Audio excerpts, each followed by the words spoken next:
What's going on in America today? Why are we over our heads in debt?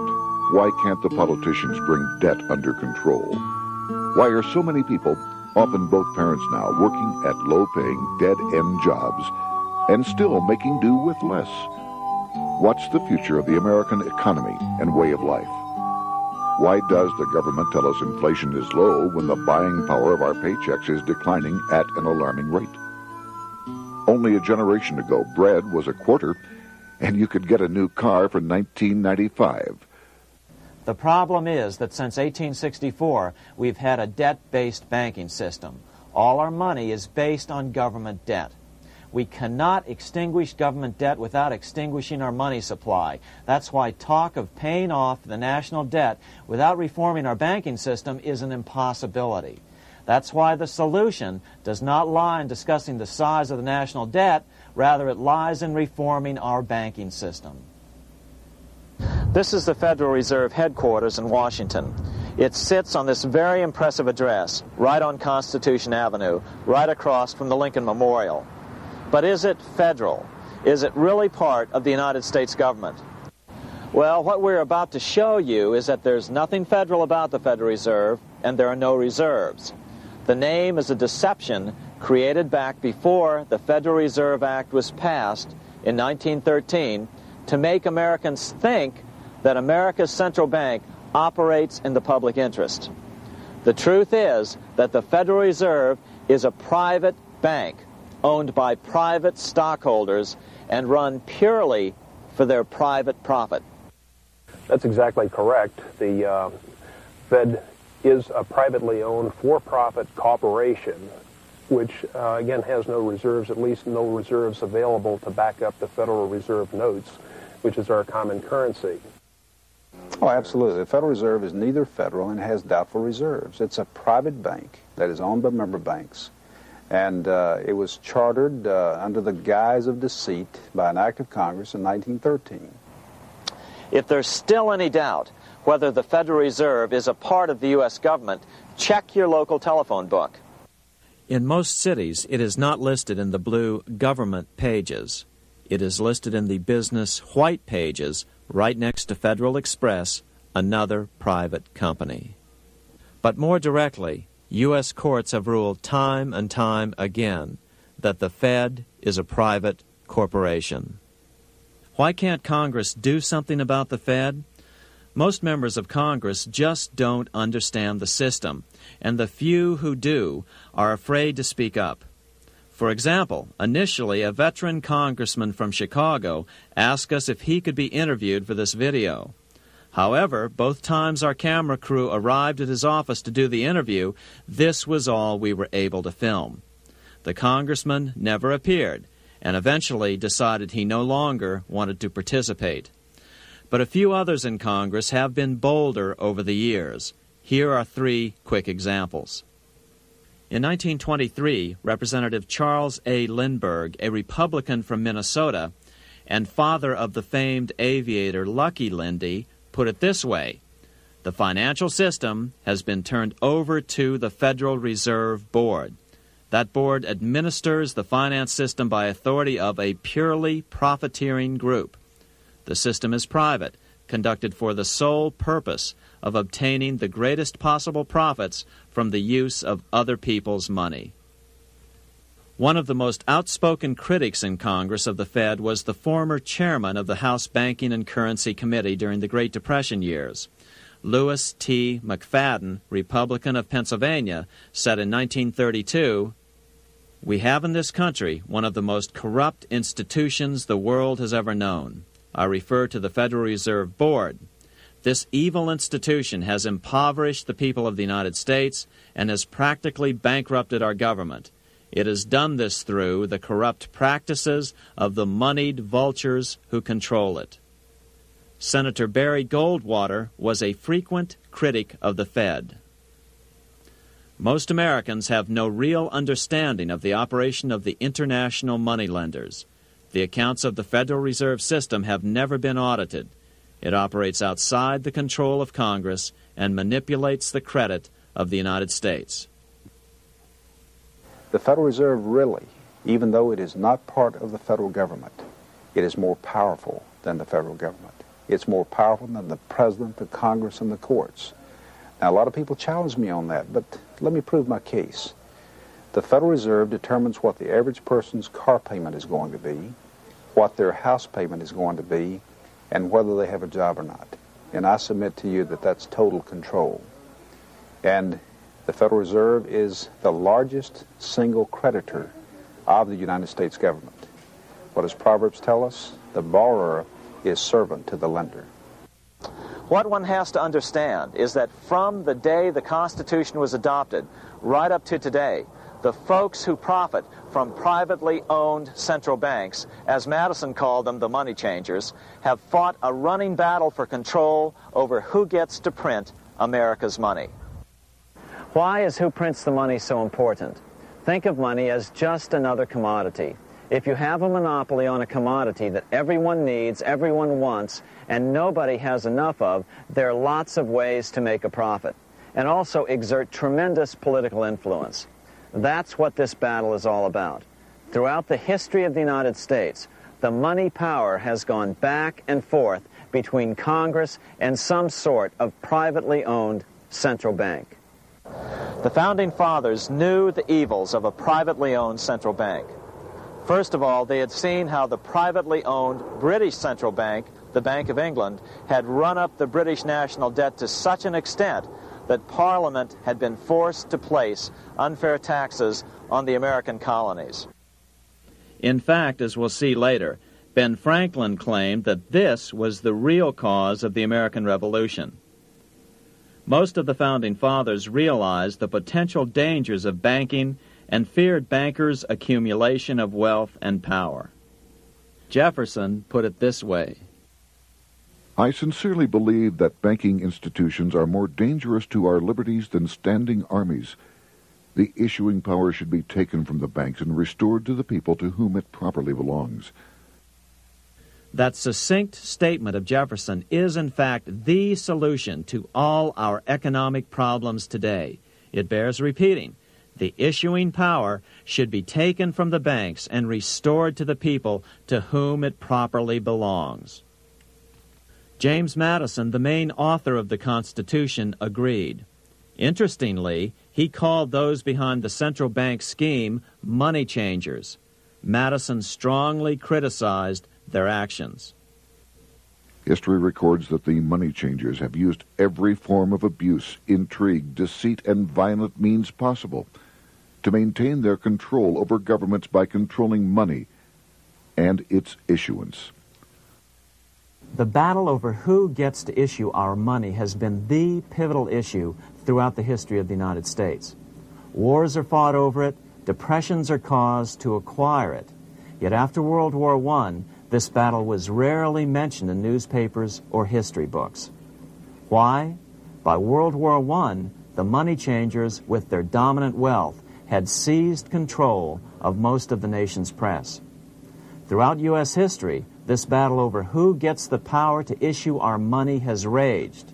In fact, it's changed hands back and forth 8 times since 1764, yet this fact has virtually vanished from public view for over 3 generations behind a smokescreen emitted by Fed cheerleaders in the media. Until we stop talking about deficits and government spending and start talking about who controls how much money we have, it's all just a big shell game, a complete and utter deception. It won't matter if you pass an ironclad amendment to the Constitution mandating a balanced budget. Our situation is only going to get worse until we root out the cause at its source. What's the solution for our national problem? First of all, education. That's what this video presentation is all about. But secondly, we must act. We must take back the power to issue our own money. Issuing our own money is not a radical solution. I want to stress that. It's the same solution used at different points in U.S. history by men like Benjamin Franklin, Thomas Jefferson, Andrew Jackson, Martin Van Buren, and Abraham Lincoln. So, to sum it up, in 1913, Congress gave an independent central bank, deceptively named the Federal Reserve, a monopoly over issuing America's money, and the debt generated by this quasi-private corporation is what is killing the American economy. Though the Federal Reserve is now the most powerful central bank in the world, it was not the first. So where did this idea come from? To really understand the magnitude of the problem, we have to travel back to Europe. Just who are these money changers James Madison spoke of? In the Bible, 2,000 years ago, Jesus drove the money changers from the temple. It was the only time Jesus used force during his ministry. What were money changers doing in the temple?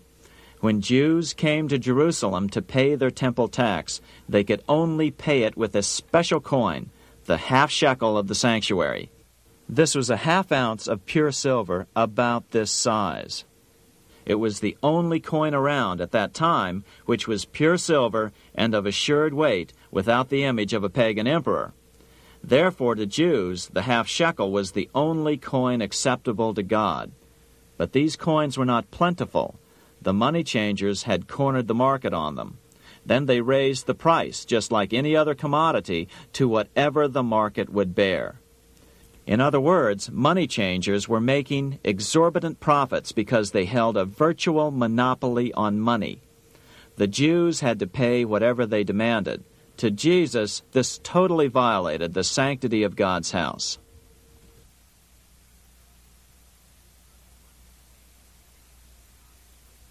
But the money-changing scam did not originate in Jesus' day. 200 years before Christ, Rome was having trouble with money changers.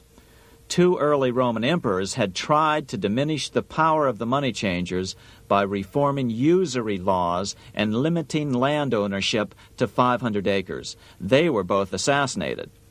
In 48 BC, Julius Caesar took back the power to coin money from the money changers and minted coins for the benefit of all. With this new, plentiful supply of money, he built great public works projects. By making money plentiful, Caesar won the love of the common man. But the money changers hated him. Some believe this was an important factor in Caesar's assassination. One thing is for sure, with the death of Caesar came the demise of plentiful money in Rome. Taxes increased, as did corruption. Just as in the case of America today, usury and debased coin became the rule. Eventually, the Roman money supply was reduced by 90%. As a result, the common people lost their lands and their homes, just as is about to happen soon in America. With the demise of plentiful money, the masses lost confidence in the Roman government and refused to support it. Rome plunged into the gloom of the Dark Ages.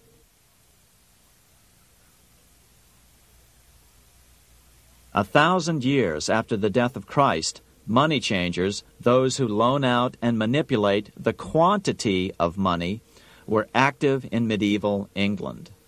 In fact, they were so active that acting together, they could manipulate the entire English economy. These were not bankers per se. The money changers generally were the goldsmiths. They were the first bankers because they started keeping other people's gold for safekeeping in their vaults. The first paper money was merely a receipt for gold left at the goldsmith. Paper money caught on because it was more convenient than carrying around a lot of heavy gold and silver coins. Eventually, goldsmiths noticed that only a small fraction of the depositors ever came in and demanded their gold at any one time. Goldsmiths started cheating on the system. They discovered that they could print more money than they had gold, and usually no one would be the wiser. Then they could loan out this extra money and collect interest on it. This was the birth of fractional reserve banking. That is, loaning out many times more money than you have assets on deposit. So, if $1,000 in gold were deposited with them, they could loan out about $10,000 in paper money and draw interest payments on it, and no one would ever discover the deception. By this means, goldsmiths gradually accumulated more and more wealth and used this wealth to accumulate more and more gold. Today, this practice of loaning out more money than there are reserves is known as fractional reserve banking. Every bank in the United States is allowed to loan out at least 10 times more money than they actually have. That's why they get rich on charging, let's say, 8% interest. It's not really 8% per year, which is their income. It's 80%. That's why bank buildings are always the largest in town. But does that mean that all interest or all banking should be illegal? Hardly. In the Middle Ages, canon law, the law of the Catholic Church, forbade charging interest on loans. This concept followed the teachings of Aristotle and St. Thomas Aquinas.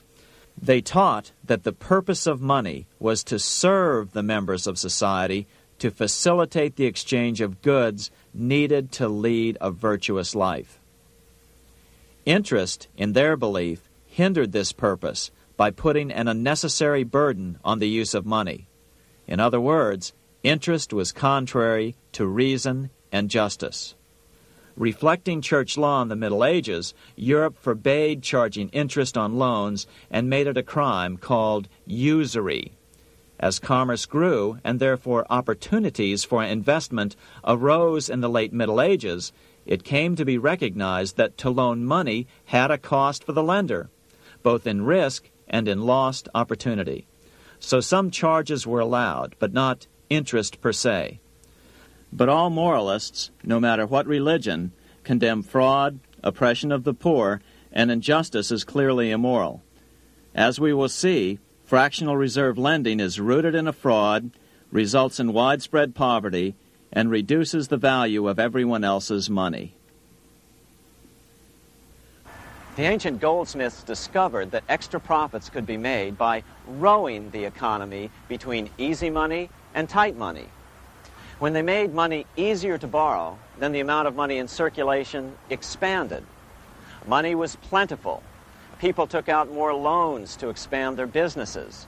But then the money changers would tighten the money supply. They would make loans more difficult to get. What would happen? Just what happens today. A certain percentage of people could not repay their previous loans and could not take out new loans to repay the old ones. Therefore, they went bankrupt and had to sell their assets to the goldsmiths for pennies on the dollar. The same thing is still going on today. Only today, we call this rowing of the economy up and down the business cycle. Like Julius Caesar, King Henry I of England finally resolved to take the money power away from the goldsmiths about 1100 A.D. Henry could have used anything as money, seashells, feathers, or even yak dung, as is often done in remote Tibetan provinces. But he invented one of the most unusual money systems in history. It was called the tally stick system. Here I have one of the few surviving examples of this form of British money, which lasted 726 years until 1826, a tally stick. The tally system was adopted to avoid the monetary manipulation of the goldsmiths. Tally sticks were money fabricated out of sticks of polished wood. Notches were cut along one edge of the stick to indicate the denominations. Then the stick was split lengthwise through the notches so that both pieces still had a record of the notches. The king kept one half to protect against counterfeiting. Then he would spend the other half into the economy and they would circulate as money. This particular tally stick is huge. It represented 25,000 pounds. One of the original stockholders in the Bank of England purchased his original shares with this stick. In other words, he bought shares in the world's richest and most powerful corporation with a stick of wood. It's ironic that after its formation in 1694, the Bank of England attacked the tally stick system because it was money outside the power of the money changers, just as King Henry had wanted it to be. Why do people accept sticks of wood for money? That's a great question. Throughout history, people traded anything they thought had value and used as money. You see, the secret is that money is only what people agree on to use as money. What's our paper money today? It's really just paper. But here's the trick. King Henry ordered that tally sticks had to be used to pay the king's taxes. This built-in demand for tally sticks immediately made them circulate and be accepted as money. And they worked well. In fact, no other form of money has worked so well for so long as tally sticks. Keep in mind, the British Empire was built under the tally stick system. The tally stick system succeeded despite the fact that the money changers constantly attacked it by offering the metal coin system as competition. In other words, metal coins never went completely out of circulation, but tally sticks hung on because they were good for the payment of taxes. Finally, in the 1500s, King Henry VIII relaxed the laws concerning usury, and the money changers wasted no time reasserting themselves. They quickly made their gold and silver money plentiful for a few decades. But when Queen Mary took the throne and tightened the usury laws again, the money changers renewed the hoarding of gold and silver coins, forcing the economy to plummet. When Queen Mary's sister, Queen Elizabeth I, took the throne, she was determined to regain control over English money. Her solution was to issue gold and silver coins from the public treasury and take the control over the money supply away from the money changers. Although control over money was not the only cause of the English Revolution in 1642, religious differences fueled the conflict. Monetary policy played a major role. Financed by the money changers, Oliver Cromwell finally overthrew King Charles, purged the Parliament, and put the king to death. The money changers were immediately allowed to consolidate their financial power.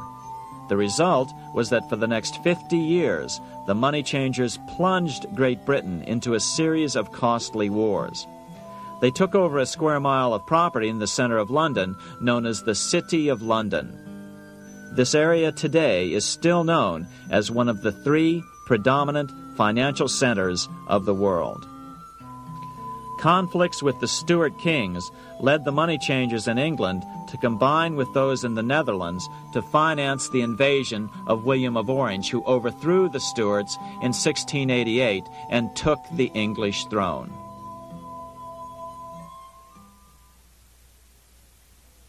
By the end of the 1600s, England was in financial ruin. 50 years of more or less continuous wars with France and Holland had exhausted her. Frantic government officials met with the money changers to beg for the loans necessary to pursue their political purposes. The price was high: a government-sanctioned, privately owned bank which could issue money created out of nothing. It was to be the modern world's first privately owned central bank, the Bank of England. Although it was deceptively called the Bank of England to make the general population think it was part of the government, it was not. Like any other private corporation, the Bank of England sold shares to get started. The investors, whose names were never revealed, were supposed to put up £1.25 million British pounds in gold coin to buy their shares in the bank, but only £750,000 was ever received. Despite that, the bank was duly chartered in 1694 and started out in the business of loaning out several times the money it supposedly had in reserves, all at interest. In exchange, the new bank would loan British politicians as much of the new currency as they wanted, as long as they secured the debt by direct taxation of the British people. So, legalization of the Bank of England amounted to nothing less than legal counterfeiting of a national currency for private gain. Unfortunately, nearly every nation now has a privately controlled central bank using the Bank of England as the basic model. Such is the power of these central banks that they soon take total control over a nation's economy. It soon amounts to nothing but a plutocracy, rule by the rich. It would be like putting control of the army in the hands of the mafia. The danger of tyranny would be extreme. Yes, we need central banks. No, we do not need them in private hands. The central bank scam is really a hidden tax. The nation sells bonds to the central bank to pay for things it does not have the political will to raise taxes to pay for. But the bonds are purchased with money the central bank creates out of nothing. More money in circulation makes your money worth less. The government gets as much money as it needs, and the people pay for it in inflation. The beauty of the plan is that not one person in 1,000 can figure it out because it's usually hidden behind complex-sounding economics gibberish. With the formation of the Bank of England, the nation was soon awash in money. Prices throughout the country doubled. Massive loans were granted for just about any wild scheme. One venture proposed to drain the Red Sea to recover gold supposedly lost when the Egyptian army drowned pursuing Moses and the Israelites. By 1698, government debt grew from the initial £1.25 million to £16 million. Naturally, taxes were increased and then increased again to pay for all of this. With the British money supply firmly in their grip, the British economy began a wild roller coaster series of booms and depressions, exactly the sort of thing a central bank claims it is determined to prevent. There are two things which I think are intrinsic not just to the Bank of England, but to central banking generally. The first is an involvement in the formulation of monetary policy with the specific objective of achieving monetary stability. However, since the Bank of England took control, the British pound has rarely been stable. Now let's take a look at the role of the Rothschild family, the family said to be the wealthiest in the world.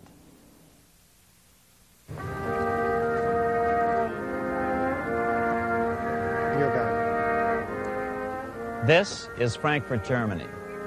50 years after the Bank of England opened its doors, a goldsmith named Amschel Moses Bauer opened a coin shop, a counting house, in 1743.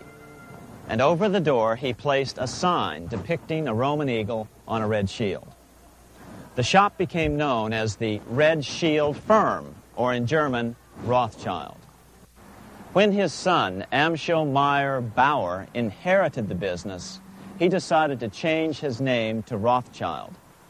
Amschel soon learned that loaning money to governments and kings was more profitable than loaning to private individuals. Not only were the loans bigger, but they were secured by the nation's taxes. Mayer Rothschild had 5 sons. He trained them all in the skills of money creation, then sent them out to the major capitals of Europe to open branch offices of the family banking business. His first son, Amschel Meyer, stayed in Frankfurt to mind the hometown bank. His second son, Solomon, was sent to Vienna. His third son, Nathan, was clearly the most clever. He was sent to London at age 21 in 1798, 100 years after the founding of the Bank of England. His fourth son, Karl, went to Naples, and his fifth son, Jacob, went to Paris. In 1785, Mayer Amschel moved his entire family to this larger house, a 5-story dwelling he shared with the Schiff family. This house was known as the Green Shield. The Rothschilds and the Schiffs would play a central role in the rest of European financial history and in that of the United States. The Rothschilds broke into dealings with European royalty here at Wilhelmshof, the palace of the wealthiest man in Germany. In fact, the wealthiest monarch in all Europe, Prince William of Hesse-Kassel. At first, the Rothschilds were only helping William speculate in precious coins. But when Napoleon chased Prince William into exile, he sent £550,000, a gigantic sum at that time, to Nathan Rothschild in London with instructions for him to buy consols, British government bonds, also called government stock. But Rothschild used the money for his own purposes. With Napoleon on the loose, the opportunities of wartime investments were nearly limitless. William returned here sometime prior to the Battle of Waterloo in 1815. He summoned Rothschild and demanded his money back. The Rothschilds returned William's money with the interest the British consuls would have paid him had the investment actually been made. But the Rothschilds kept all the past profits they had made using William's money. Nathan Rothschild later bragged that in the 17 years he'd been in England, he'd increased his original £20,000 stake given to him by his father by 2,500 times. By cooperating within the family, the Rothschilds soon grew unbelievably wealthy. By the mid-1800s, they dominated all European banking and were certainly the wealthiest family in the world. They financed Cecil Rhodes, making it possible for him to establish a monopoly over the diamond and gold fields of South Africa. In America, they financed the Harrimans and railroads, the Vanderbilts and railroads and the press, and Carnegie in the steel industry, among many others. In fact, during World War I, J.P. Morgan was thought to be the richest man in America. But after his death, it was discovered that he was actually only a lieutenant of the Rothschilds. Once Morgan's will was made public, it was discovered that he owned only 19% of J.P. Morgan companies. By 1850, James Rothschild, the heir of the French branch of the family, was said to be worth 600 million French francs, 150 million more than all the other bankers in France put together. He built this mansion called Ferrier, just east of Paris. Wilhelm I, on seeing it, exclaimed, "Kings couldn't afford this. It could only belong to a Rothschild." Another 19th century French commentator put it this way: "There is but one power in Europe, and that is Rothschild." There is no evidence that their predominant standing in European or world finance has changed. Now let's take a look at the results the Bank of England had produced on the British economy and how that later was the root cause of the American Revolution.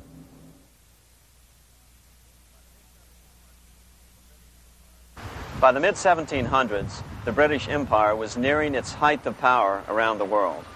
But Britain had fought 4 costly wars in Europe since the creation of their privately owned central bank, the Bank of England. The cost had been high. To finance these wars, the British Parliament here had borrowed heavily from the bank. By the mid-1700s, the government's debt here in Britain was £140 million, a staggering sum for those days.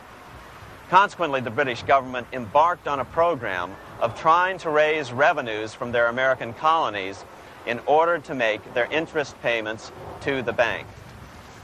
But in America, it was a different story. The scourge of a privately owned central bank had not yet hit. This is Independence Hall in Philadelphia, where the Declaration of Independence and Constitution were signed. In the mid-1700s, pre-revolutionary America was still relatively poor.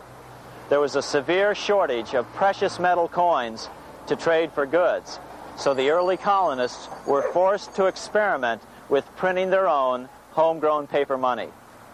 Some of these experiments were successful.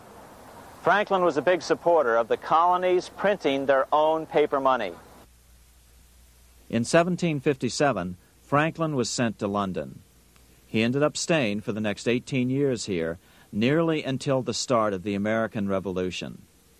During this period, the American colonies began to issue their own money.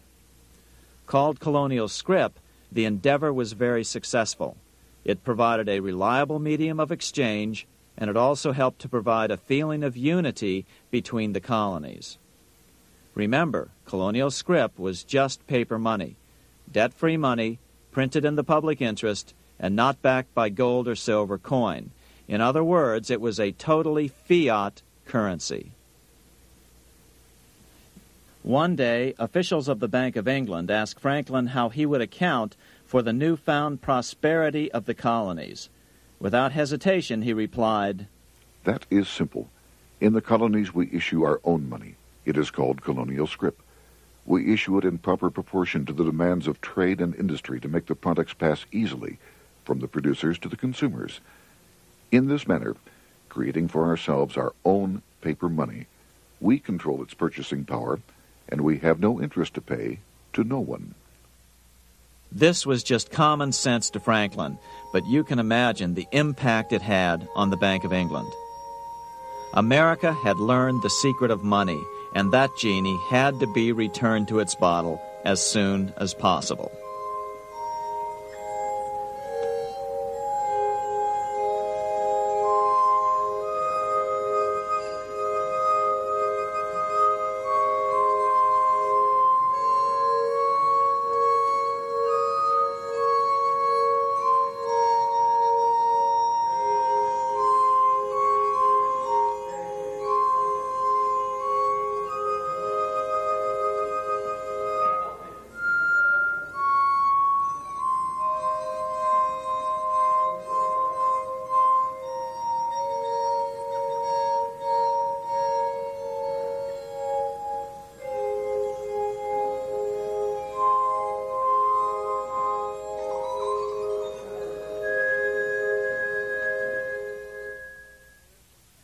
As a result, Parliament hurriedly passed the Currency Act of 1764. This prohibited colonial officials from issuing their own money and ordered them to pay all future taxes in gold or silver coins. In other words, it forced the colonies on a gold or silver standard. For those who still believe that a gold standard is the answer for America's current monetary problems, look what happened to America after that. Writing in his autobiography, Franklin said, "In 1 year, the conditions were so reversed that the era of prosperity ended and a depression set in to such an extent that the streets of the colonies were filled with unemployed." Franklin claims that this was even the basic cause for the American Revolution. As Franklin put it in his autobiography, The colonies would gladly have borne a little tax on tea and other matters had it not been that England took away from the colonies their money, which created unemployment and dissatisfaction. The inability of the colonists to get the power to issue their own money permanently out of the hands of George III and the international bankers was the prime reason for the Revolutionary War. By the time the first shots were fired in Lexington, Massachusetts, on April 19, 1775, the colonies had been drained of gold and silver coin by British taxation. As a result, the Continental government had no choice but to print money to finance the war. At the start of the Revolution, the U.S. money supply stood at $12 million. By the end of the war, it was nearly $500 million. As a result, the currency was virtually worthless. Shoes sold for $5,000 a pair. Colonial scrip had worked because just enough was issued to facilitate trade. As George Washington lamented, "A wagon load of money will scarcely purchase a wagon load of provisions." Today, those who support a gold-backed currency point to this period during the Revolution to demonstrate the evils of a fiat currency. But remember, the same currency had worked so well 20 years earlier during times of peace that the Bank of England had Parliament outlaw it. Towards the end of the Revolution, the Continental Congress, meeting here at Independence Hall, grew desperate for money. In 1781, they allowed Robert Morris, their financial superintendent, to open a privately owned central bank. Incidentally, Morris was a wealthy man who had grown wealthier during the Revolution by trading in war materials. Called the Bank of North America, the new bank was closely modeled after the Bank of England. It was allowed to practice fractional reserve banking. That is, it could lend out money it didn't have, then charge interest on it. If you or I were to do that, we would be charged with fraud, a felony. The bank's charter called for private investors to put up $400,000 worth of initial capital. But when Morris was unable to raise the money, he brazenly used his political influence to have gold deposited in the bank, which had been loaned to America by France. He then loaned this money to himself and his friends to reinvest in shares of the bank. And, like the Bank of England, the bank was given a monopoly over the national currency. Soon the dangers became clear. The value of American currency continued to plummet. So, 4 years later, in 1785, the bank's charter was not renewed. The leader of the effort to kill the bank, William Findley of Pennsylvania, explained the problem this way, quote, "This institution, having no principle but that of avarice, will never be varied in its object, to engross all the wealth, power, and influence of the state." The men behind the Bank of North America, Alexander Hamilton, Robert Morris, and the bank's president, Thomas Whiling, did not give up. Only 6 years later, Hamilton, then Secretary of the Treasury, and his mentor, Morris, rammed a new privately owned central bank through the new Congress. Called the first bank of the United States, Thomas Whiling again served as the bank's president. The players were the same, only the name of the bank was changed.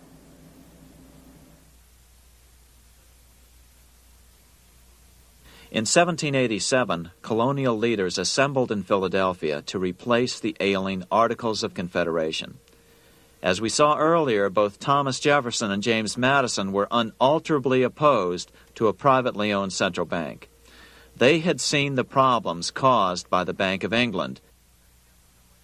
They wanted nothing of it. As Jefferson later put it,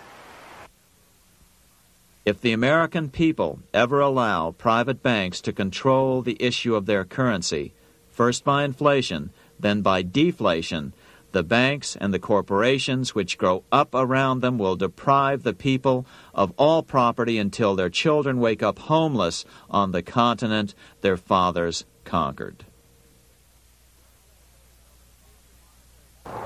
during the debate over the future monetary system, another one of the founding fathers, Gouverneur Morris, castigated the motivations of the owners of the Bank of North America. Gouverneur Morris headed the committee that wrote the final draft of the Constitution. Morris knew the motivations of the bank well. Along with his old boss, Robert Morris, Gouverneur Morris and Alexander Hamilton were the ones who had presented the original plan for the Bank of North America to the Continental Congress in the last year of the Revolution. In a letter he wrote to James Madison on July 2nd, 1787, Gouverneur Morris revealed what was really going on. The rich will strive to establish their dominion and enslave the rest. They always did. They always will. They will have the same effect here as elsewhere if we do not, by the power of government, keep them in their proper spheres. Despite the defection of Gouverneur Morris from the ranks of the bank, Hamilton, Robert Morris, Thomas Whiling, and their European backers were not about to give up.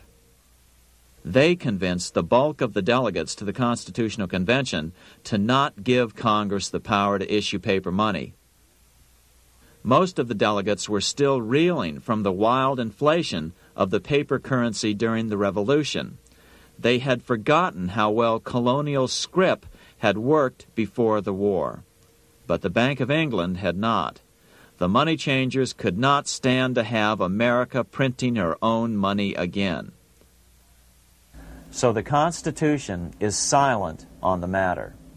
This grievous defect left the door wide open for the money changers, just as they had planned.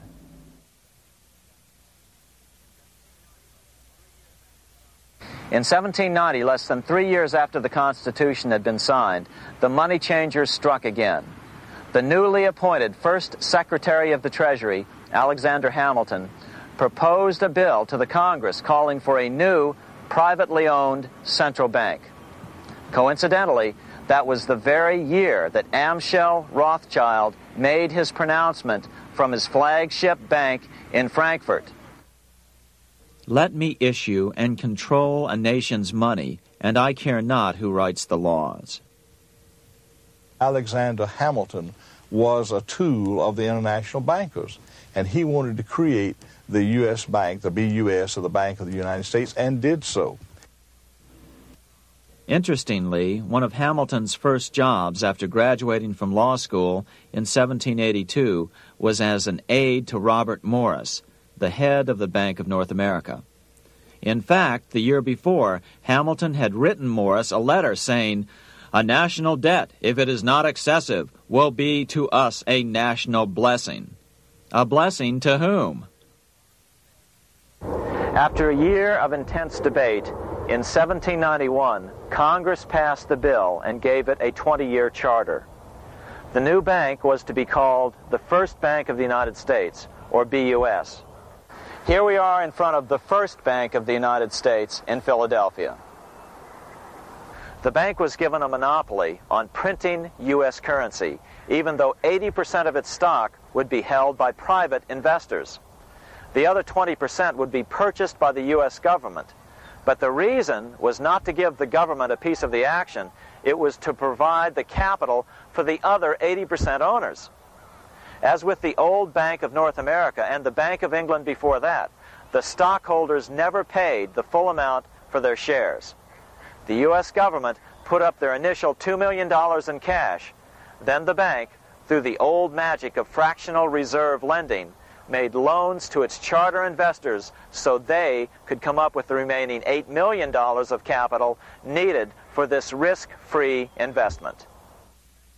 Like the Bank of England, the name of the Bank of the United States was deliberately chosen to hide the fact that it was privately controlled. And like the Bank of England, the names of the investors in the bank were never revealed. Many years later, it was a common saying that the Rothschilds were the power behind the old Bank of the United States. The bank was sold to Congress as a way to bring stability to the banking system and eliminate inflation. So what happened? Over the first 5 years, the U.S. government borrowed $8.2 million from the Bank of the United States. In the same 5-year period, prices rose by 72%. Jefferson, as the new Secretary of State, watched the borrowing with sadness and frustration, unable to stop it. I wish it were possible to obtain a single amendment to our Constitution, taking from the federal government the power of borrowing. Millions of Americans feel the same way today. They watch in helpless frustration as the federal government borrows the American economy into oblivion. So, although it was called the First Bank of the United States, it was not the first attempt at a privately owned central bank in this country. As with the Bank of North America, the government put up most of the cash to get this private bank going, then the bankers loaned the money to each other to buy the remaining stock in the bank. It was a scam, plain and simple, and they wouldn't be able to get away with it for long. But first, we have to travel back to Europe to see how a single man was able to manipulate the entire British economy by obtaining the first news of Napoleon's final defeat.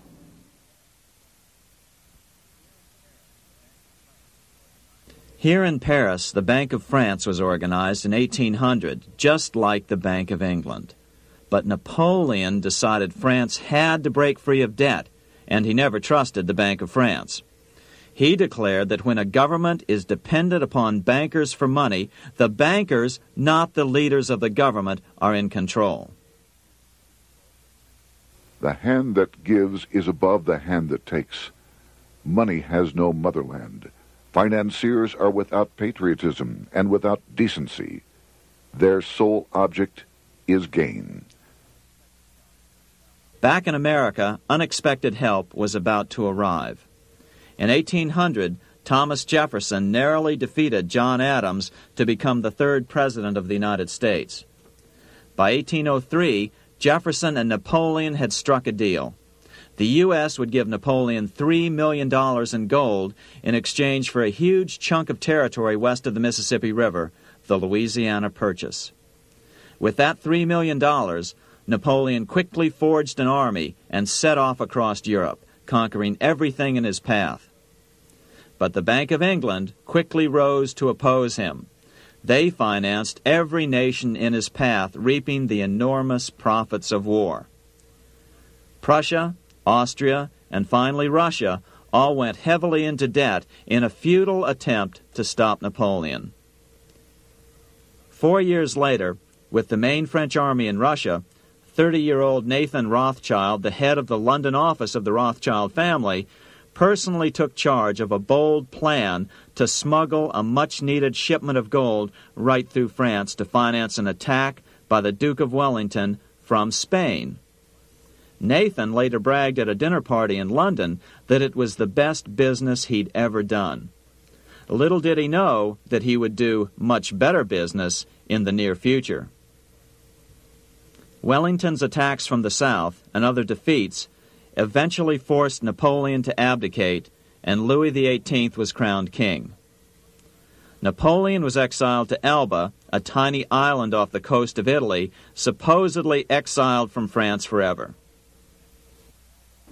While Napoleon was in exile on Elba, temporarily defeated by England with the financial help of the Rothschilds, America was trying to break free of its central bank as well.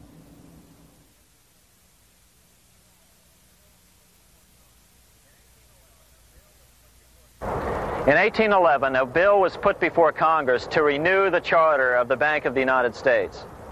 The debate grew very heated, and the legislatures of both Pennsylvania and Virginia passed resolutions asking Congress to kill the bank.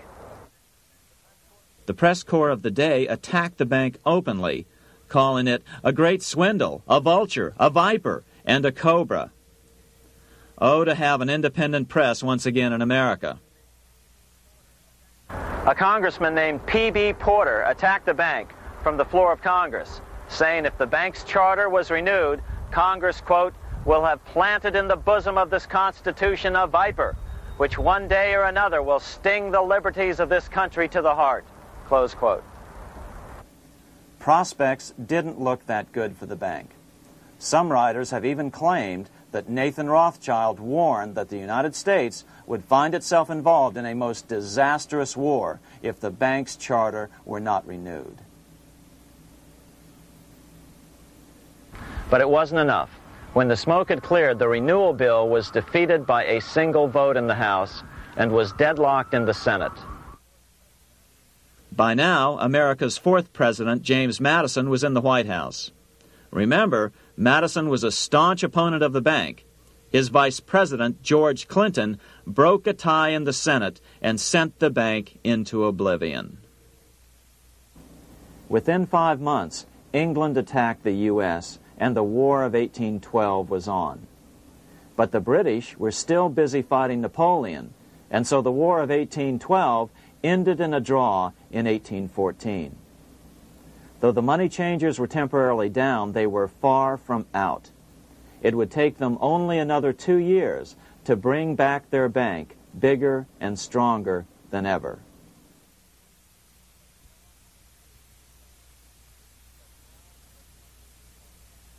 But now let's return to Napoleon, because nothing else in history more aptly demonstrates the ingenuity of the Rothschild family than their control of the British stock market after Waterloo. In 1815, a year after the end of the War of 1812 in America, Napoleon escaped his exile and returned to Paris. French troops were sent out to capture him, but such was his charisma that the soldiers rallied around their old leader and hailed him as their emperor once again. In March of 1815, Napoleon equipped an army which Britain's Duke of Wellington defeated less than 90 days later at Waterloo.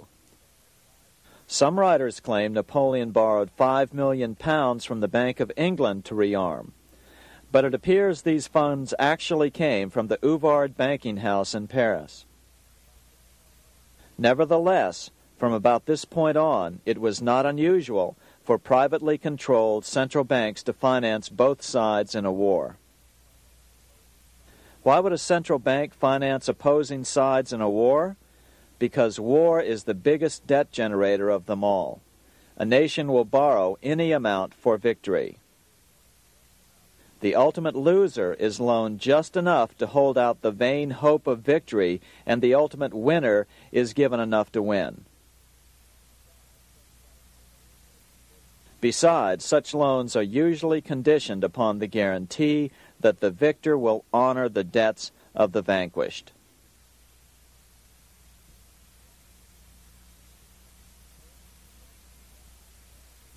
This is the Waterloo battlefield about 200 miles northeast of Paris in what today is Belgium. Here Napoleon suffered his final defeat, but not before thousands of French and Englishmen gave their lives on a steamy summer day in July of 1815. Right over there, on June 18, 1815, 74,000 French troops met 67,000 troops from Britain and other European nations. The outcome was certainly in doubt. In fact, had Napoleon attacked a few hours earlier, he would probably have won the battle. But no matter who won or lost, back in London, Nathan Rothschild planned to use the opportunity to try to seize control over the British stock and bond market and possibly even the Bank of England. Rothschild stationed a trusted agent, a man named Rothworth, on the north side of the battlefield, closer to the English Channel. Once the battle had been decided, Rothworth took off for the Channel. He delivered the news to Nathan Rothschild a full 24 hours before Wellington's own courier. Rothschild hurried to the stock market and took up his usual position in front of an ancient pillar. All eyes were on him. The Rothschilds had a legendary communications network. If Wellington had been defeated and Napoleon was loose on the continent again, Britain's financial situation would become grave indeed. Rothschild looked saddened. He stood there motionless, eyes downcast. Then suddenly he began selling. Other nervous investors saw that Rothschild was selling. It could only mean one thing. Napoleon must have won, Wellington must have lost. The market plummeted. Soon everyone was selling their consols, their British government bonds, and prices dropped sharply. But then Rothschild started secretly buying up the consols through his agents for only a fraction of their worth hours before. Myths, legends, you say? 100 years later, the New York Times ran a story which said that Nathan's grandson had attempted to secure a court order to suppress a book with this stock market story in it. The Rothschild family claimed the story was untrue and libelous, but the court denied the Rothschilds' request and ordered the family to pay all court costs. What's even more interesting about this story is that some authors claim that the day after the Battle of Waterloo, in a matter of hours, Nathan Rothschild came to dominate not only the bond market, but the Bank of England as well. Whether or not the Rothschild family seized control of the Bank of England, the first privately owned central bank in a major European nation and the wealthiest, one thing is certain. By the mid-1800s, the Rothschilds were the richest family in the world, bar none. They dominated the new government bond markets and branched into other banks and industrial concerns. In fact, the rest of the 19th century was known as the Age of the Rothschilds. Despite this overwhelming wealth, the family has generally cultivated an aura of invisibility. Although the family controls scores of industrial, commercial, mining, and tourist corporations, only a handful bear the Rothschild name. By the end of the 19th century, one expert estimated that the Rothschild family controlled half the wealth of the world. Whatever the extent of their vast wealth, it is reasonable to assume that their percentage of the world's wealth has increased since then. But since the turn of the century, the Rothschilds have cultivated the notion that their power has somehow waned even as their wealth increases.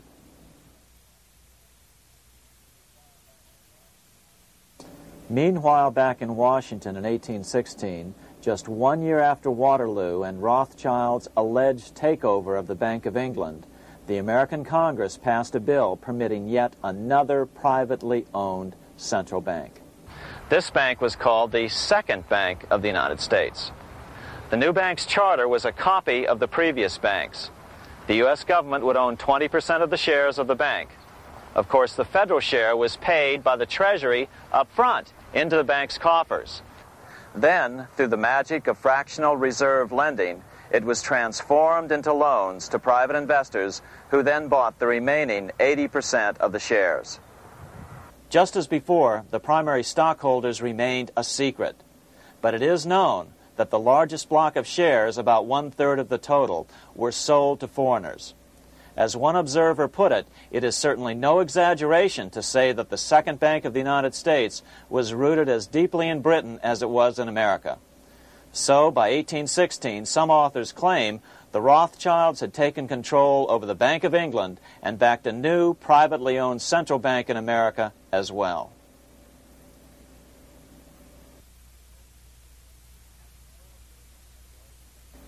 After 12 years of manipulations of the U.S. economy on the part of the Second Bank of the U.S., the American people had had just about enough. Opponents of the bank nominated a dignified senator from Tennessee, Andrew Jackson, the hero of the Battle of New Orleans, to run for president. This is his home, the Hermitage. No one gave Jackson a chance initially. The bank had long ago learned how the political process could be controlled with money. To the surprise and dismay of the money changers, Jackson was swept into office in 1828. Jackson was determined to kill the bank at the first opportunity and wasted no time in trying to do so. But the bank's 20-year charter didn't come up for renewal until 1836, the last year of his second term, if he could survive that long. During his first term, Jackson contented himself with rooting out the bank's many minions from government service. He fired 2,000 of the 11,000 employees of the federal government. In 1832, with his re-election approaching, the bank struck an early blow, hoping Jackson would not want to stir up controversy. They asked Congress to pass a renewal bill 4 years early. Naturally, Congress complied, then sent it to the president for signing. But Jackson weighed in with both feet. Old Hickory, never a coward, vetoed the bill. His veto message is one of the great American documents. It clearly lays out the responsibility of the American government towards its citizens, rich and poor. It is not our own citizens only who are to receive the bounty of our government. More than 8 million of the stock of this bank are held by foreigners. Is there no danger to our liberty and independence in a bank that in its nature has so little to bind it to our country? Controlling our currency, receiving our public monies, and holding thousands of our citizens' independence would be more formidable and dangerous than a military power of the enemy. If government would confine itself to equal protection and, as heaven does its rains, shower its favor alike on the high and the low, the rich and the poor, it would be an unqualified blessing. In the act before me, there seems to be a wide and unnecessary departure from these just principles.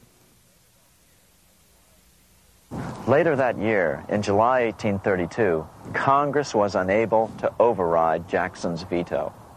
Now Jackson had to stand for re-election. Jackson took his argument directly to the people. For the first time in U.S. history, Jackson took his presidential campaign on the road. Before then, presidential candidates stayed at home and looked presidential. His campaign slogan was "Jackson and no bank." The National Republican Party ran Senator Henry Clay against Jackson. Despite the fact that the bankers poured over $3 million into Clay's campaign, Jackson was reelected by a landslide in November of 1832. Despite his presidential victory, Jackson knew the battle was only beginning. "The hydra of corruption is only scotched, not dead," said the newly elected president. Jackson ordered his new Secretary of Treasury, Lewis McLean, to start removing the government's deposits from the second bank and start placing them in state banks. But McLean refused to do so. Jackson fired him and appointed William J. Duane as the new Secretary of the Treasury. Duane also refused to comply with the president's requests, and so Jackson fired him as well and then appointed Roger B. Taney to the office. Taney did withdraw government funds from the bank starting on October 1st, 1833. Jackson was jubilant. "I have it chained. I'm ready with screws to draw every tooth and then the stumps." But the bank was not yet done fighting. Its head, Nicholas Biddle, used his influence to get the Senate to reject Taney's nomination. Then, in a rare show of arrogance, Biddle threatened to cause a depression if the bank was not rechartered. This worthy president thinks that because he has scalped Indians and imprisoned judges, he is to have his way with the bank. He is mistaken. Next, in an unbelievable fit of honesty for a central banker, Biddle admitted that the bank was going to make money scarce to force Congress to restore the bank. Nothing but widespread suffering will produce any effect on Congress. Our only safety is in pursuing a steady course of firm restriction, and I have no doubt that such a course will ultimately lead to restoration of the currency and the recharter of the bank. What a stunning revelation. Here was the pure truth, revealed with shocking clarity. Biddle intended to use the money contraction power of the bank to cause a massive depression until America gave in. Unfortunately, this has happened time and time again throughout U.S. history and is about to happen again in today's world. Nicholas Biddle made good on his threat. The bank sharply contracted the money supply by calling in old loans and refusing to extend new ones. A financial panic ensued, followed by a deep depression. Naturally, Biddle blamed Jackson for the crash, saying that it was caused by the withdrawal of federal funds from the bank. Unfortunately, his plan worked well. Wages and prices sagged. Unemployment soared along with business bankruptcies. The nation quickly went into an uproar. Newspaper editors blasted Jackson in editorials. The bank threatened to withhold payments, which then could be made directly to key politicians for their support. Within only months, Congress assembled in what was called the panic session. 6 months after he had withdrawn funds from the bank, Jackson was officially censured by a resolution which passed the Senate by a vote of 26 to 20. It was the first time a president had ever been censured by Congress. Jackson lashed out at the bank. "You are a den of vipers. I intend to rout you out, and by eternal God, I will rout you out." America's fate teetered on a knife edge. If Congress could muster enough votes to override Jackson's veto, the bank would be granted another 20-year monopoly or more over America's money, time enough to consolidate its already great power. Then a miracle occurred. The governor of Pennsylvania came out supporting President Jackson and strongly criticized the bank. On top of that, Biddle had been caught boasting in public about the bank's plan to crash the economy. Suddenly, the tide shifted. In April of 1834, the House of Representatives voted 134 to 82 against rechartering the bank. This was followed up by an even more lopsided vote to establish a special committee to investigate whether the bank had caused the crash. When the investigating committee arrived at the bank's door in Philadelphia, armed with a subpoena to examine the books, Biddle refused to give them up. Nor would he allow inspection of correspondence with congressmen relating to their personal loans and advances he'd made to them. He also refused to testify before the committee back in Washington. On January 8th, 1835, Jackson paid off the final installment on the national debt, which had been necessitated by allowing the banks to issue currency for government bonds rather than simply issuing treasury notes without such debt. He was the only president to ever pay off the debt. A few weeks later, on January 30th, 1835, an assassin by the name of Richard Lawrence tried to shoot President Jackson, but by the grace of God, both pistols misfired. Lawrence was later found not guilty by reason of insanity. After his release, he bragged to friends that powerful people in Europe had put him up to the task and promised to protect him if he were caught. The following year, when its charter ran out, the Second Bank of the United States ceased functioning as the nation's central bank. Biddle was later arrested and charged with fraud. He was tried and acquitted, but died shortly thereafter while still tied up in civil suits. After his second term as president, Jackson retired here to the Hermitage outside of Nashville to live out his life. He is still remembered here for his determination to kill the bank. In fact, he killed it so well that it took the money changers 77 years to undo the damage. When asked what his most important accomplishment had been, Jackson replied, "I killed the bank." Unfortunately, even Jackson failed to grasp the entire picture and its root cause. Although Jackson had killed the central bank, the most insidious weapon of the money changers, fractional reserve banking, remained in use by the numerous state-chartered banks. This fueled economic instability in the years before the Civil War. Still, the central bankers were out, and as a result, America thrived as it expanded westward. During this time, the principal money changers struggled to regain their lost centralized power, but to no avail. Then, finally, they reverted to the old central bankers' formula: war to create debt and dependency. If they couldn't get their central bank any other way, America could be brought to its knees by plunging it into a civil war, just as they had done in 1812 after the first Bank of the United States was not rechartered. 1 month after the inauguration of Abraham Lincoln, the first shots of the American Civil War were fired here at Fort Sumter, South Carolina, on April 12, 1861. Certainly slavery was a cause for the Civil War, but not the primary cause. Lincoln knew that the economy of the South depended upon slavery, and so before the Civil War, he had no intention of eliminating it. Lincoln had put it this way in his inaugural address only 1 month earlier. I have no purpose, directly or indirectly, to interfere with the institution of slavery in the states where it now exists. I believe I have no lawful right to do so, and I have no inclination to do so. Even after the first shots were fired here at Fort Sumter, Lincoln continued to insist that the Civil War was not about the issue of slavery. My paramount objective is to save the Union, and it is not either to save or destroy slavery. If I could save the Union without freeing any slave, I would do it. So what was the Civil War all about? There were many factors at play. Northern industrialists had used protective tariffs to prevent the southern states from buying cheaper European goods. Europe retaliated by stopping cotton imports from the South. The southern states were in a double financial bind. They were forced to pay more for most of the necessities of life, while their income from cotton exports plummeted.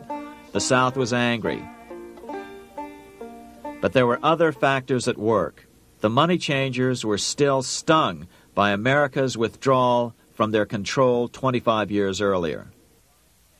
Since then, America's wildcat economy had made the nation rich, a bad example for the rest of the world. The central bankers now saw an opportunity to split the rich new nation, to divide and conquer by war. Was this just some sort of wild conspiracy theory at the time? Well, let's take a look at what a well-placed observer of the scene had to say at the time. His name was Otto von Bismarck, Chancellor of Germany, the man who united the German states a few years later. The division of the United States into federations of equal force was decided long before the Civil War by the high financial powers of Europe.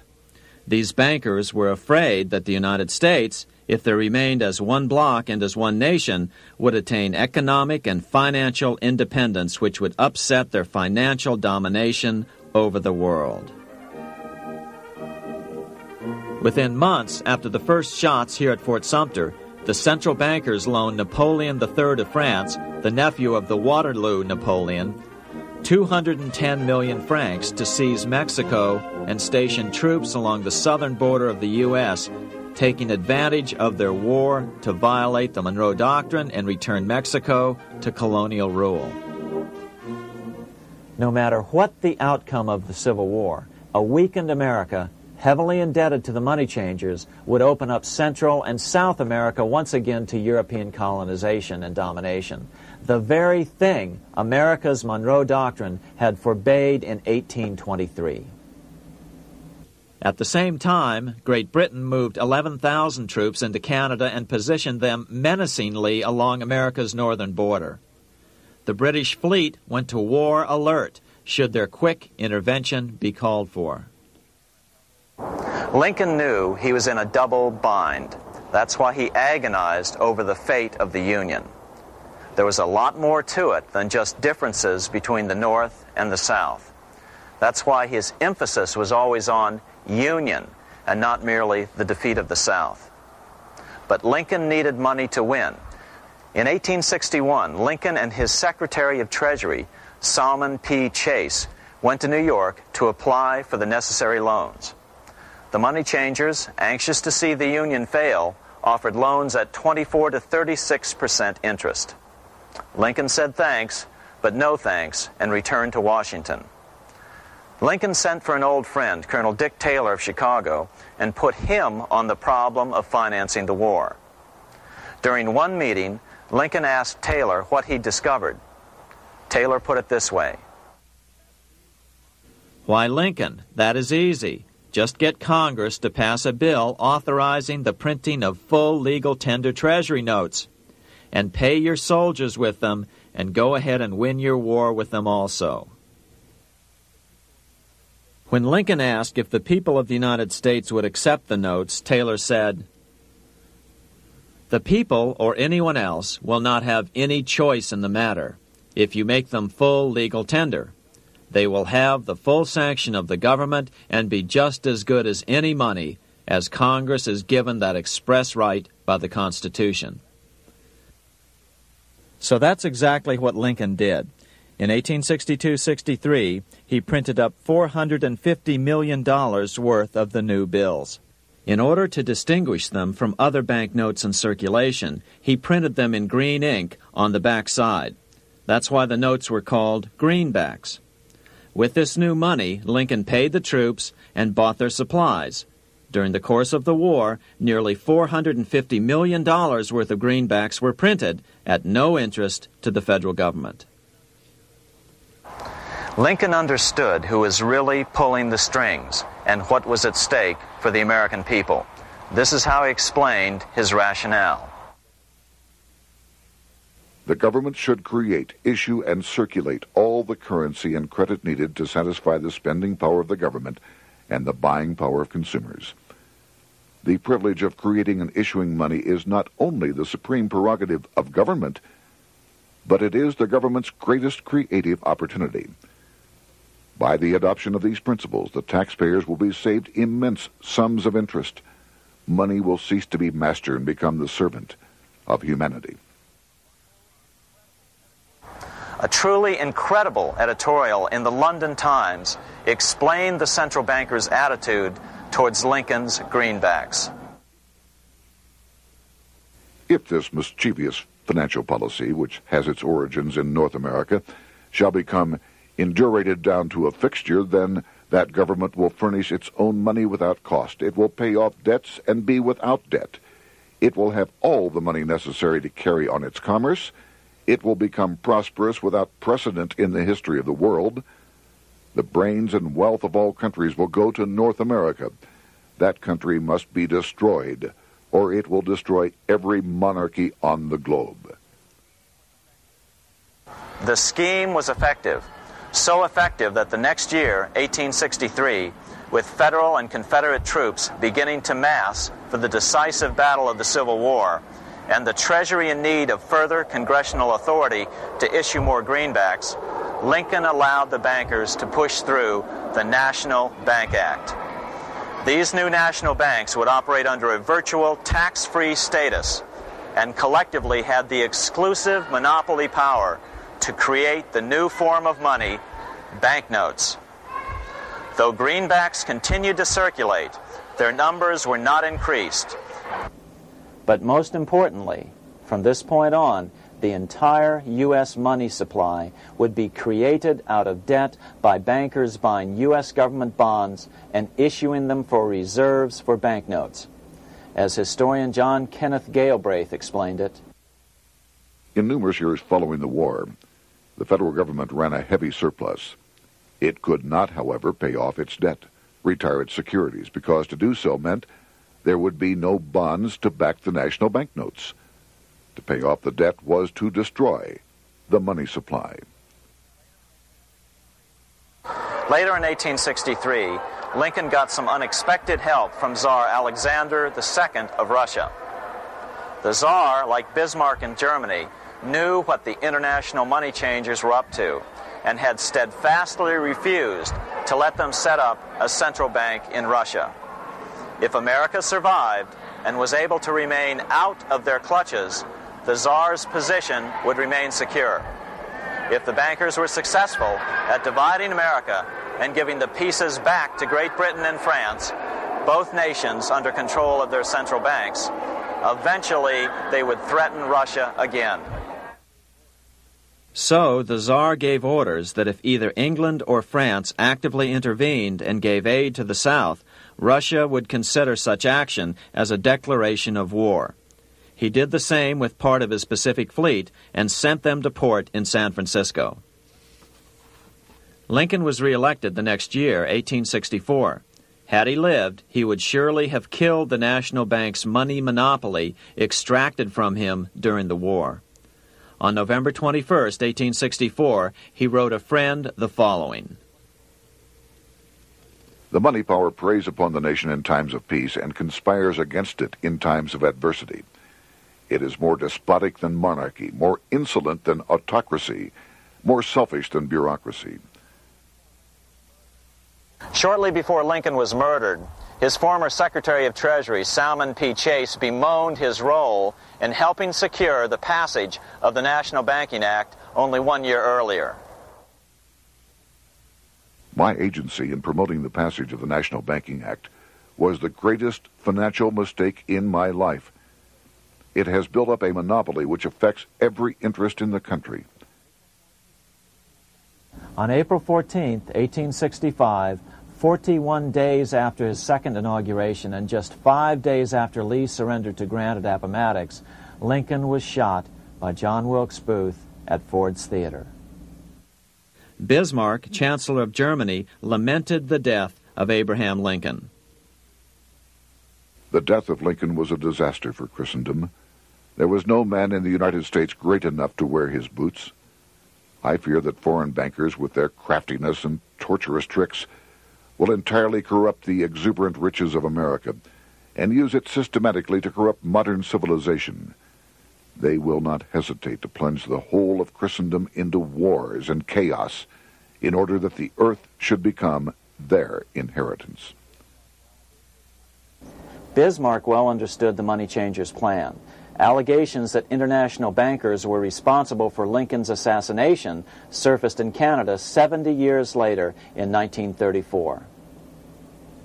Gerald G. McGeer, a popular and well-respected Canadian attorney, revealed this stunning charge in a 5-hour speech before the Canadian House of Commons, blasting Canada's debt-based money system. Remember, it was 1934, the height of the Great Depression, which was ravaging Canada as well.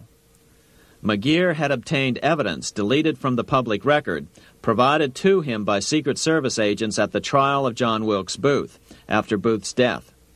McGeer said it showed that Booth was a mercenary working for the international bankers.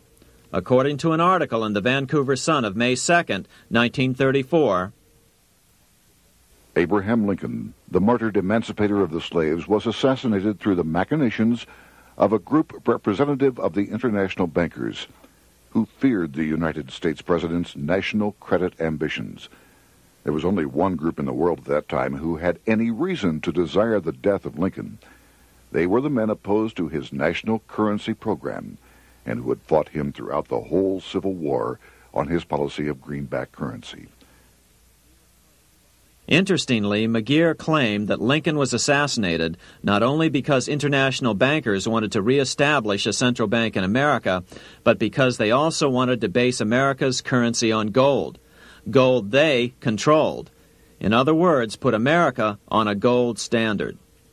Lincoln had done just the opposite by issuing U.S. notes, greenbacks, which were based purely on the good faith and credit of the United States. The article quoted McGeer as saying, "They were the men interested in the establishment of the gold standard and the right of the bankers to manage the currency and credit of every nation in the world. With Lincoln out of the way, they were able to proceed with that plan and did proceed with it in the United States. Within 8 years after Lincoln's assassination, silver was demonetized and the gold standard money system set up in the United States." Not since Lincoln has the U.S. issued debt-free United States notes. These red-sealed bills, which were issued in 1963, were not a new issue from President Kennedy, but merely the old greenbacks reissued year after year. In another act of folly and ignorance, the 1994 Regal Act actually authorized the replacement of Lincoln's greenbacks with debt-based notes. In other words, greenbacks were in circulation in the United States until 1994. Why was silver bad for the bankers and gold good? Simple. Because silver was plentiful in the United States. It was very hard to control. Gold was, and always has been, scarce. Throughout history, it has been relatively easy to monopolize gold, but silver has historically been 15 times more plentiful. With Lincoln out of the way, the money changers' next objective was to gain complete control over America's money. This was no easy task. With the opening of the American West, silver had been discovered in huge quantities. On top of that, Lincoln's greenbacks were generally popular. Despite the European central bankers' deliberate attacks on greenbacks, they continued to circulate in the United States, in fact, until a few years ago. According to historian W. Cleon Skousen, right after the Civil War, there was considerable talk about reviving Lincoln's brief experiment with the constitutional monetary system. Had not the European Money Trust intervened, it would have no doubt become an established institution. it is clear that the concept of America printing her own debt-free money sent shockwaves throughout the European central banking elite. They watched with horror as Americans clamored for more greenbacks. They may have killed Lincoln, but support for his monetary ideas grew. On April 12, 1866, nearly 1 year to the day of Lincoln's assassination, Congress went to work at the bidding of the European central banking interests.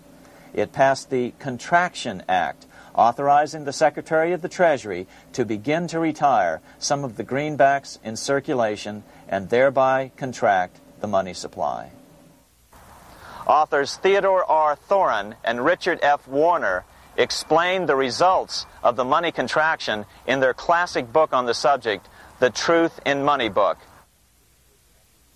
The hard times which occurred after the Civil War could have been avoided if the greenback legislation had continued as President Lincoln had intended.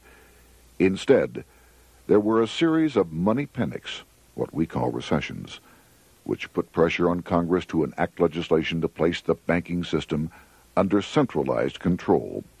Eventually, the Federal Reserve Act was passed on December 23, 1913.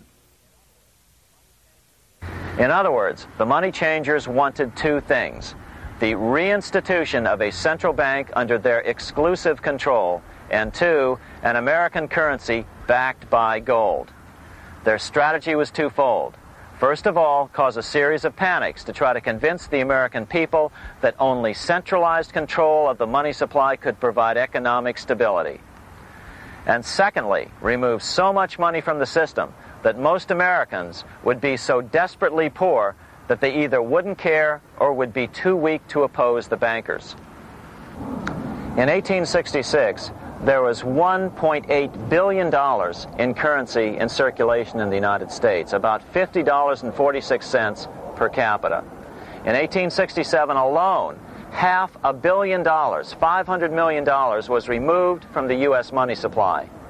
10 years later, in 1876, America's money supply was reduced to only $600 million. In other words, 2/3 of America's money had been called in by the bankers. Only $14.60 per capita remained in circulation. 10 years later, the money supply had been reduced to only $400 million, even though the population had boomed. The result was that only $6.67 per capita remained in circulation, a 760% loss in buying power over 20 years.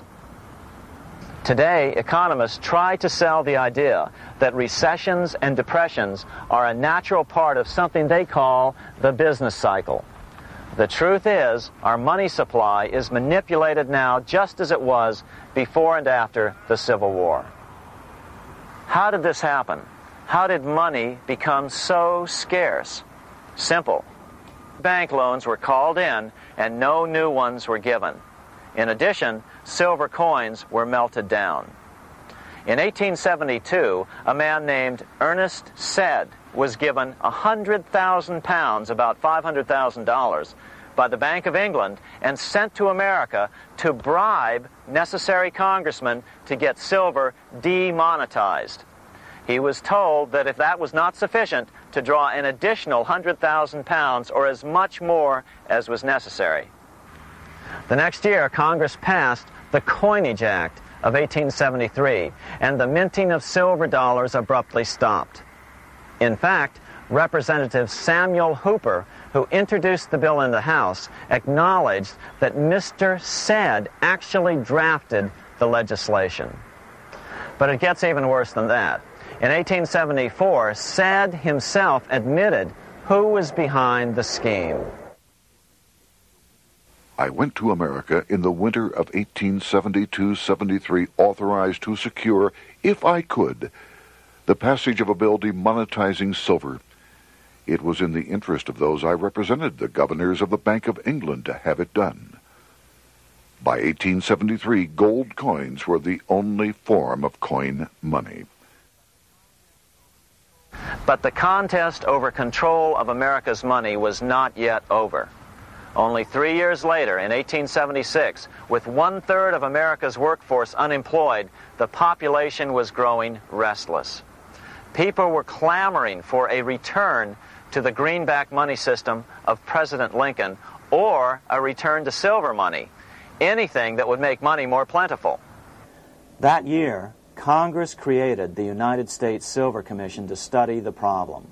Their report clearly blamed the monetary contraction on the national bankers.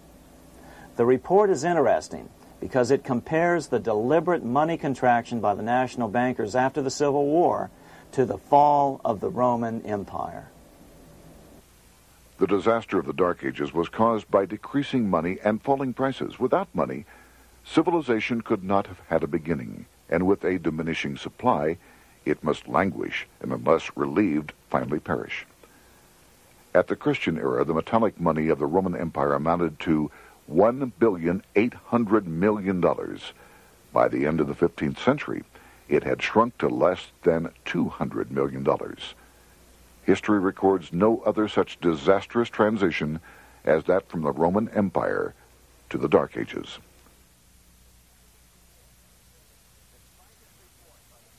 Despite this report by the Silver Commission, Congress took no action.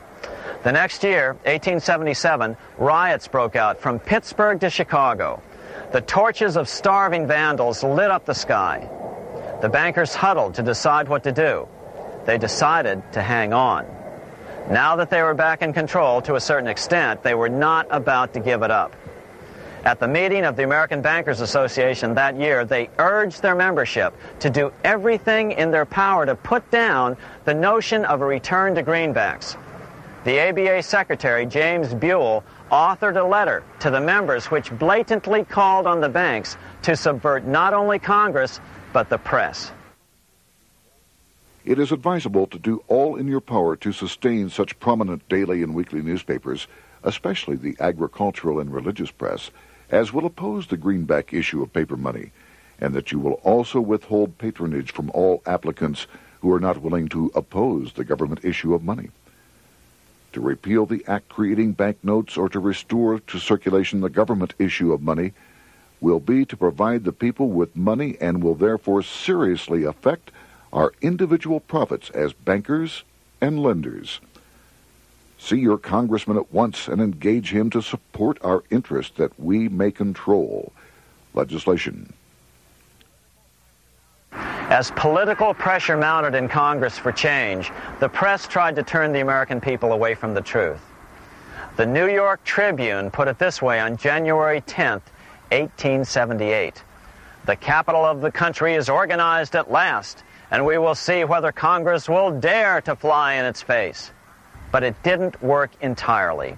On February 28, 1878, Congress passed the Sherman Law, allowing the minting of a limited number of silver dollars, ending the 5-year hiatus. This did not end gold backing of the currency, however, nor did it completely free silver.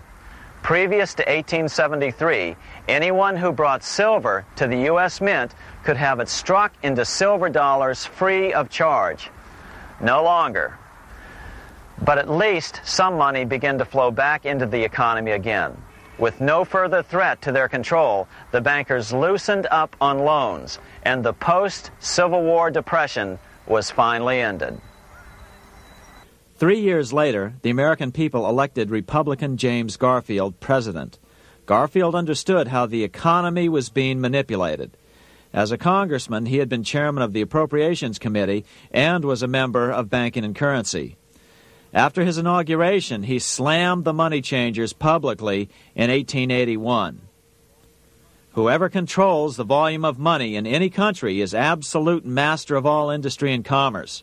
And when you realize that the entire system is very easily controlled, one way or another, by a few powerful men at the top, you will not have to be told how periods of inflation and depression originate. Unfortunately, within a few weeks of making this statement, on July 2nd of 1881, President Garfield was assassinated.